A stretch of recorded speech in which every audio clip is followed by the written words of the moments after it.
I love my father. Nung nalaman ko tungkol sa totoong pagkatao ko, mas pinili kong protektahan si Mommy. Pero di yung rason para pumatay ako. Aminin ko, suma yung loob ko sa kanya dahil inabandon niya kami. Pero hindi naman sapat yun para patayin ko siya, di ba?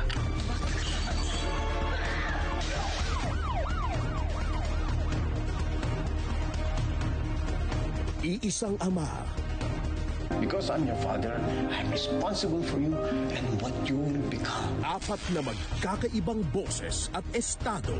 Lagi kong iniisip kung ano yung pakiramdam ng may kompletong pamilya.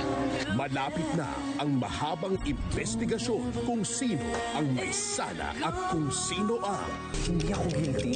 I am not guilty. I'm not guilty. Hindi ako guilty. Lahat sila suspect. The Good Son. Saturdays, 8:15 p.m. Dito lang sa Jeepney TV. Enjoy ang trip!